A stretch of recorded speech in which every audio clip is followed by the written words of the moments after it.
Hello, everyone. Well, we're finally made it here. This is the Pennsylvania Florida Eastern. And the reason why I'm saying this is that I'm finally going to do a video on how I installed TCS WOW to a Broadway Limited Paragon 2 Q2. These are one of the most sought-after locomotives in the Broadway Limited lineup.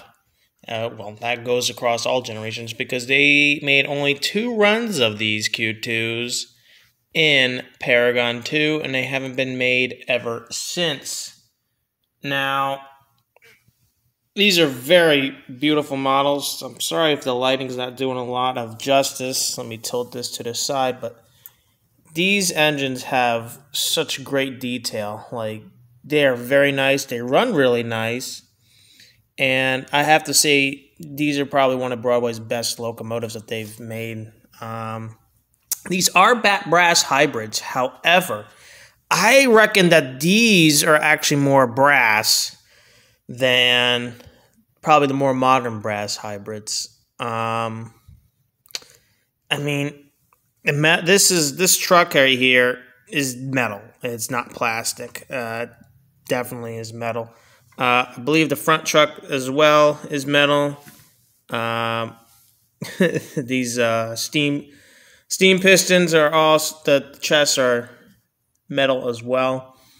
It's more brass than you would think. Obviously this doesn't open. But yeah, we're going to look inside the locomotive. Now, you might think, well, there's a lot of piping here. And I'm not sure if the camera could show you, but if you could see that breakage right there with the piping. So it's not broken.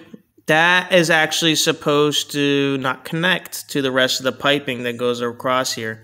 I guess this model, I could poke that back into place with my tweezers if I wanted to, but it's already done for me. So when I open this locomotive, trying to get it refocused, it will be easy for me to get inside there and take a look inside. Now, this locomotive is different than a lot of other Broadway engines. Of course, there's a screw under here, but you'll have to take the front pilot off first with the screw. And don't lose any of those insulator washers. Those are really important, especially when you get this model opened. Now, I can say this is a lot similar to my CB brass locomotive. It's a Q1. I don't have another Q2.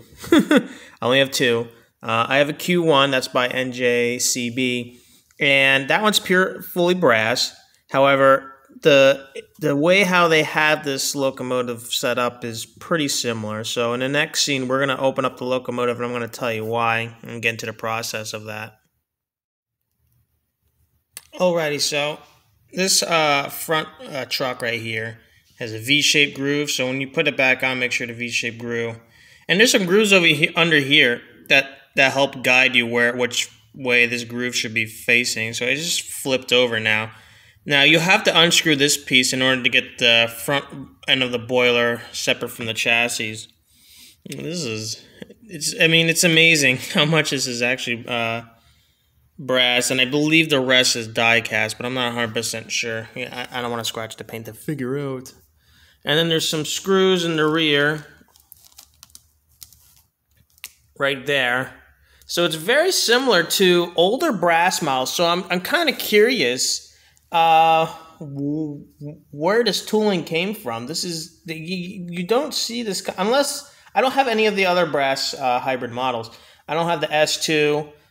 Which I heard Broadway is announcing again to do them again for Paragon 4. So I never know who possible future business, you know.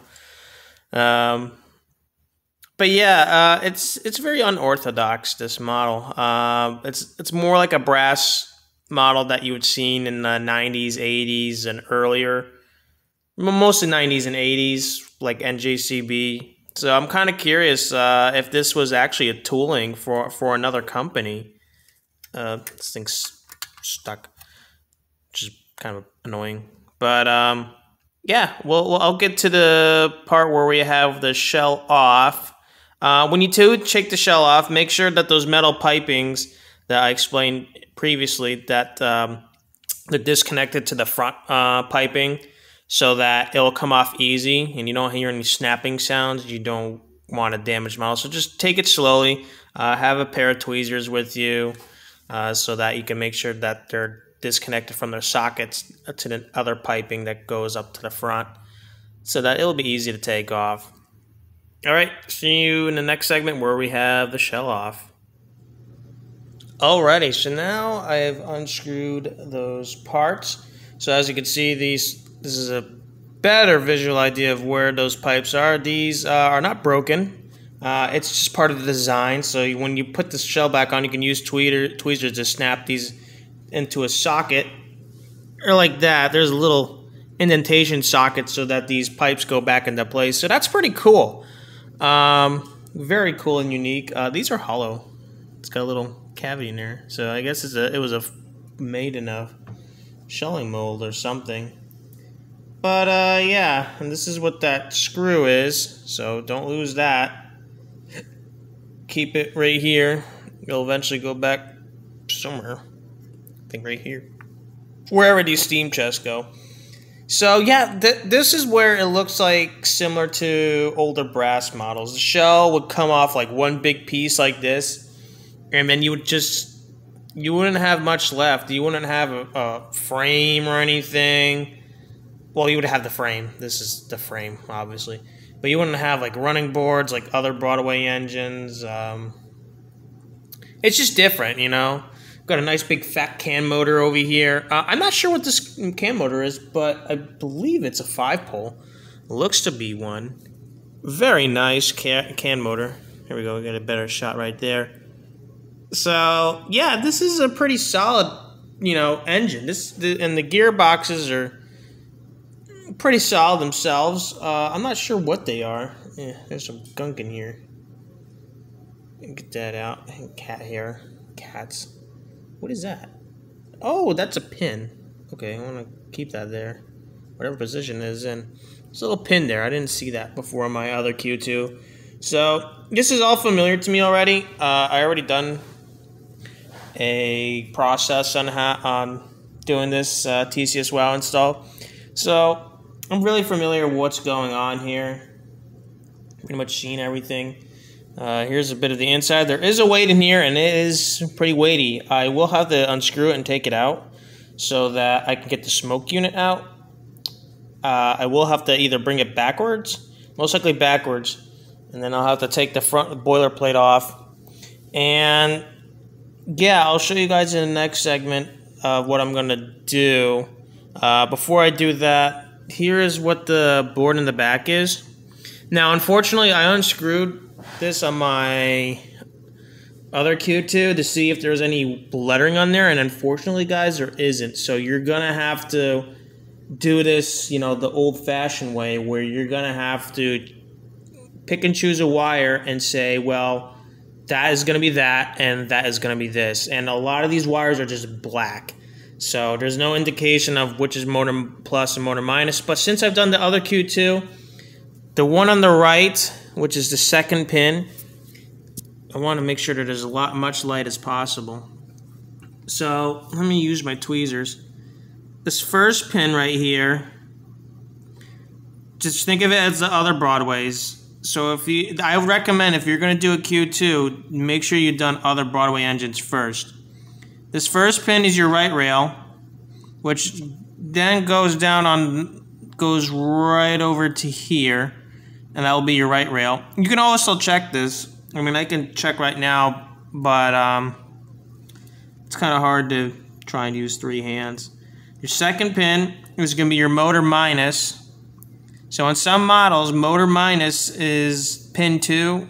In some Broadway models, it's motor plus. But for the Q2, motor minus is pin number 2. From the right side. Pin number 3 is your 3.3 volts. You can't see it because the wire is over it. I can move it to the side if you can give me a second. But yeah, this is what it looks like on the inside, guys. So there's pin 3. Pin 3 is your 3.3. You can use the pin 4 as a sensor, or you can make it a ground. Like at this point, you know, anything in between pin 1, 2, and 7 and 8, you can use for whatever. I just do how Broadway usually does on the other engines, just to keep the simplification going. So yeah, pin 4, which is under this wire, and that one goes forward. So there's pretty much like a right-left kind of thing going on right here. As you can see, pin 1 makes a path down to here. Pin 2 goes over here. Pin 3 goes back over there. Pin 4 goes forward. Pin 5 goes back. Pin 6 goes over here. And then pin 7 goes back again, which is going to be your motor plus. And then pin 8 is under here. But he's going to go back forward to do the track stuff. So yeah, that's how that is done. And then up here, you're going to take this, you're not going to need this JST plug anymore. Up here, you're going to unsolder all your wires. Well, not all of them, okay? This is obviously one of these is going to be track right, track left. So these are going to be track left and track right, as you can see with the double on these double solders on the same line right here on the PCB board. These ones I'll explain over time. So yeah, it does look intimidating. When I first opened this, I was like, okay, so what am I gonna do? And you just follow the wires. You have to guide yourself, obviously, with this to figure out where the wires go. And it's really not that hard. It really isn't. If you have done this with other Broadway models or anything like that, you know, just take your time with it. Don't rush through it. Take each step at a time, and you should be all right. Alrighty, so I'm going to put my locomotive to the side temporarily before I do anything. What I'm going to want to do is I'm going to want to do the tender. The tender's really interesting also. Yeah, I mean, it's very unique in terms of how it goes. Now, obviously, if you want to know right now where truck right and truck plus, pickup right and pickup left is, well, the front truck I just did. The front truck is you're going to be right pickup. If you're not 100% sure, and I know the lighting's not doing a really good job, but there are insulators on the left side of these wheel sets. Those little black rings on the wheels. There's no black rings on this side. So this is your right pickup, and this one is your left pickup because it doesn't have the rings on that side. And there you go, insulators on this side. So if I were to go like this, remember that the front truck is for right rail and the left rail is your rear truck. Easy as that. Takes some visual confirmation if you're not sure. So just look for insulators on either side to see. So there's 6 screws right here to take off the shell. So I'm going to do that, and we're going to take a look inside and see what we got cooking inside here. Alrighty, so now that I have the tender open, we got 2 large speakers right here. 2 big speakers, and these are nice speakers. Don't get me wrong. You could go for better speakers if you want. You just got to get an enclosure for them. So they're already soldered together to make this connection right here. As you can see, there's nothing for this thing to mount down. This is a very unique setup here. Now this is different from my other Q2 because my other Q2 had some like shrink heating tubes. I guess somebody had their engine serviced or something. But yeah, there's like this shoelace here or something. It's very interesting, and it sticks to the ceiling, so I'll have to pull that out. If anybody wants to know if you have a Q2, I will be selling the decoders that go with the Q2, so, and their smoke units. So if you want them, let me know. But yeah, speaking of getting rid of smoke units, I will be gunning the smoke units out of both my Q2s. As you can see, this is what from the leftover from the last project. So, you know, just keep in mind, this is what I'm doing. You can do economy or Xeno, oh, not economy, but ESU, Lux Sound, or Zemo to do like steam and whatnot for smoking units and all that stuff. However, that is out of my that is out of my expertise. It's not because it's because of the smoking complexity. It's really the reliability portion of it. For my personal opinion, I prefer TCS. If you want to do ESU, this is not going to be an ESU video. None of my Q2s will be fitted with ESU. I will not be buying another Q2 to put ESU in it. What it is what it is. So keep that in mind. This is really for people who want to do TCS, or how I did the process of gutting out and doing this sort of stuff. So yeah, I'll be in the process of doing the rewiring and, you know, cutting wires from the JST plugs and then soldering them to the wires of the diagram that will be right here. And here it is, the TCS WOW kit right here. So there'll be part to each of these, and then there'll also be a keep alive with more wires to do more lighting functions. So yeah, this is going to be a fun project. I will do right rail and left rail first, and then I'll do motor plus, motor minus.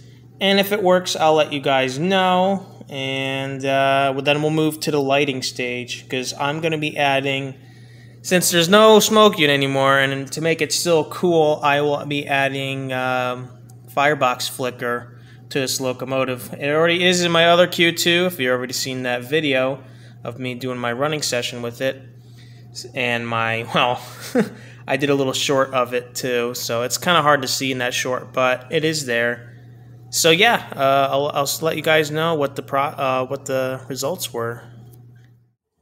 Alrighty, so it was a success. My wiring was correct for motor plus, motor minus, rail right, rail left. So I don't have to change anything for the wires on here. There are pins 1, 2, 7, and 8 in the back. So everything in the middle, all the 4 pins in the middle, are going to be for the lighting functions. However, I do not have enough lighting functions to do the firebox flicker, so I will need to get a pin system, which I believe the Q2 does have in here. I'm not sure if this one does compared to the other one I did. Somebody had like a weird JST like custom thing set up, so I'm going to look inside the boiler and see what we got. Yes, we do. So this pin system I'm going to steal, and I'm going to hardwire these wires back to this cable over here. I'm not going to do it now. I'm going to do it later when I take out the weight inside here and the smoke unit. But I'm going to reuse this as a cable to connect for the firebox flicker. There'll be 2 LEDs, one on this side. There's a hole in there. There's this plate back here that's for the bottom of the firebox, so I'm going to put one right here under the motor and one on the other side under the motor as well. That's how I did on the other one, and it looked spectacular. I didn't have to tape down when I did it. It just stuck into place in here, and I can always pull them back with the tweezers if I ever open the other Q2, just so I can like pull it back so that maybe more light is showing completely or not. It's completely up to you. It's not super important. But yes, over here, I know it's a mess. You got the far right pin right here. This is, you want this face like this when you start doing the rewiring, because when you plug it in to the locomotive, and it can only be plugged in one way, you can't flip it upside down and plug it in. There's only one way you can plug it, so it's super simple to know which wire goes to which. So motor plus goes to the 7th pin up there.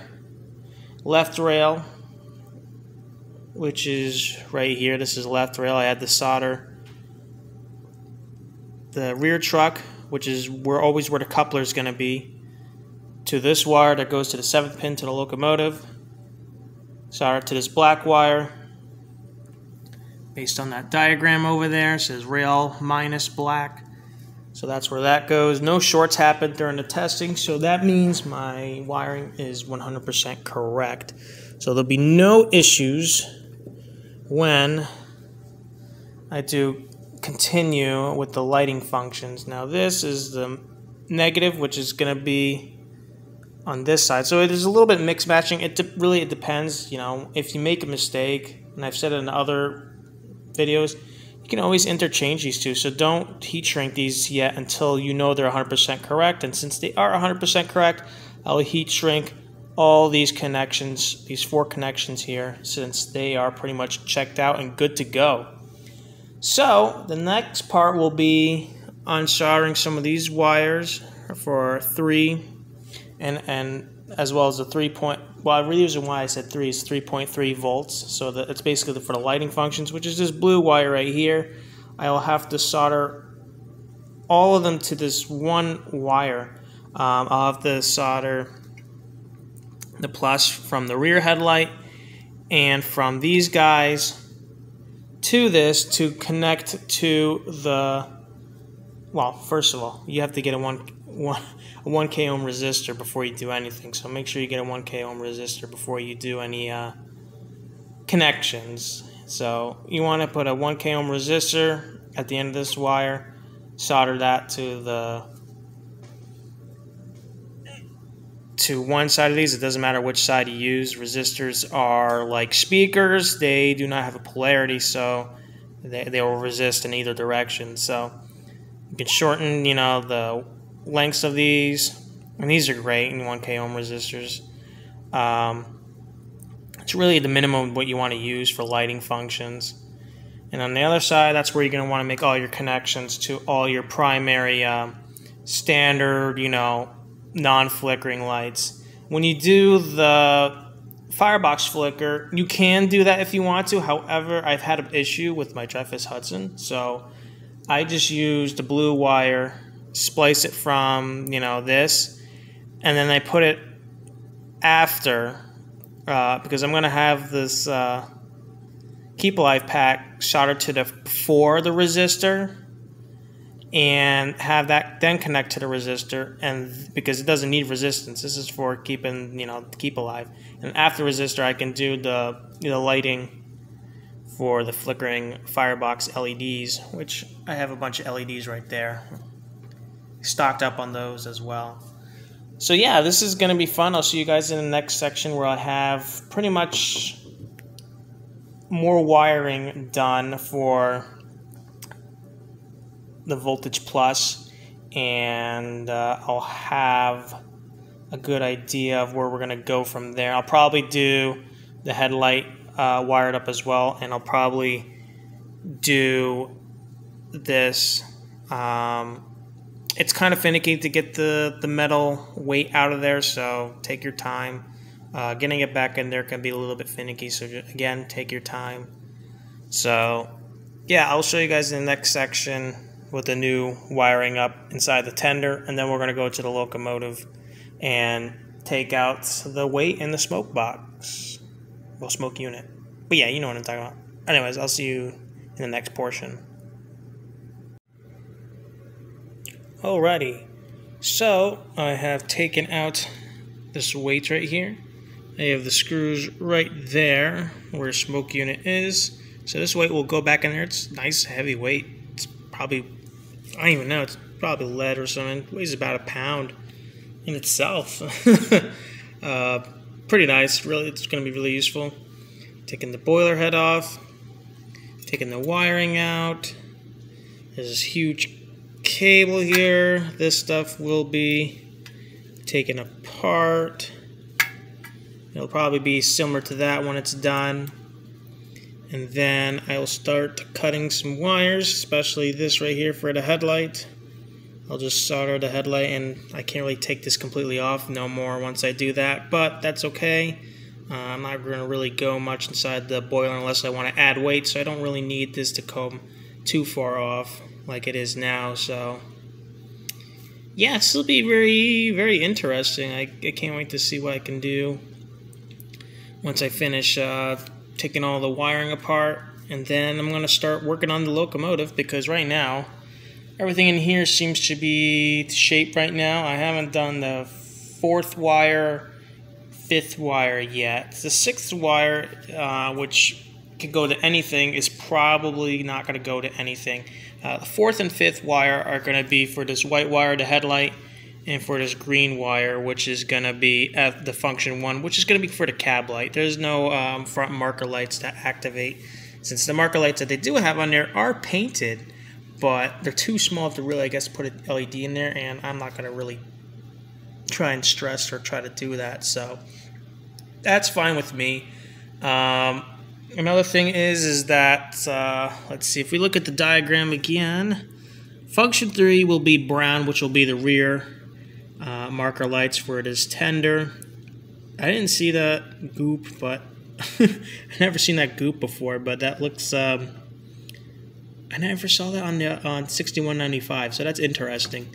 That won't mess with anything. And then the pink F4 will be for once I make that new JST connection after taking the wires from the headlight.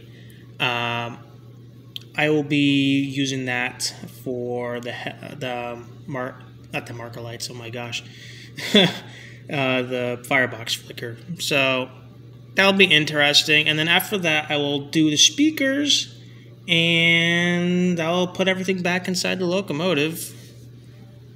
And I will finish up with this. I'll do the rest of the wiring for this and the next segment, and then we'll do a test run for the locomotive. All right, see you then. Alrighty, I got the locomotive all wired up. As you can see, here's that extra JST that I talked about.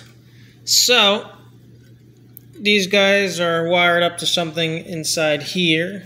That's for the firebox flicker. That will be inside the firebox. We can flip over the locomotive. So the wiring process is not hard. It's really just the headlight, and the headlight and cab light were already hardwired together. So for the positive side, so that was like, well, that's easy. If you see that reflection in there, there's one of the red LEDs. I don't think it's going to show on this side, but there's another one in there. So they're kind of tucked. They're under this firebox plate, which I wish Broadway did this more often so that you can have that space. But the CAN motor's there on top of them, and I made sure I added some black tape or Kapton tape to make sure that the heat doesn't disperse over there. But that's what I did. So the locomotive is pretty much done. The locomotive is ready to go and getting ready for the next phase. So over here, all I have to do left is to do the grounding wires for the rear headlight, continue with the headlight wire and the green wire for the cab light, and then I got to do this. And I'm going to have to do positive to connect to this piece right here, the blue. I'm going to have to cut this wire somewhere along the way so that I can have another capacitor put in and have the also for it to go to the decoder. So this and this are before the capacitor. No, not the capacitor. Oh my gosh. The resistor. So it goes before the resistor. And then after the resistor is going to be a line that goes to the positive for this, which will go to the positive for the firebox flicker. And then the ground will go for the pink wire that goes that's that wire right there, and it'll go back into the decoder for it to be activated. So yeah, we're pretty much in the home run stretch just by finishing up some wiring, and then I'll close the tender up and pack this all up in here and take that decoder out. We don't need that anymore. It is no longer in use. And we'll take it to the track and get it test run, see if there's any shorts. I doubt there will be any, but you never know. I pretty much returned everything to close this locomotive back to what it was before, and I'll do the same for this tender. I didn't see any washers fall off or come out while I was opening these, so everything should be good to go. Alright, so I'll see you guys in the final segment where I'll do the test run. I hope you guys enjoyed this. This was a fun build. I mean, all that's left is to do the final wiring on the schematic right here. I mean, after wire 3 on this J's T-plug, it's going to be wire 4, which will be ground, GND, and that GND will be for the front headlight, and then the 5th pin on this, which is, you got 1, 2, 3, 4, 5, and the 5th one will be for this green wire to be the first function light, which will be the cab. So, and then the 6th pin, I'm just gonna leave that wire be in case for some reason I want to use it for something else. Probably not. There's no reason, but you know, I'll keep the wire there just in case for some reason I want to add something later on. What it will be, I do not know. Maybe ground lights, I guess, but the problem is that I'll have to get back in here and do the whole wiring thing again, but that's okay. Probably won't do ground lights. There's no really reason to do on a Q2, so it's just a spare wire that'll be there, and make sure that one that does not cause any shorts inside the brass shell. Same thing with the purple wire. There's no really use for it. Function 2 is a problem with some controllers. It doesn't stay down. It doesn't stay on because it acts like the whistle where you can just, you know, press the F2 button and it'll flutter. So yeah, that's it for that. Anyways, I hope you guys enjoyed this. I'll see you next time on the Pennsylvania Florida Eastern. Do another how I installed TCS WOW series video. Bye now.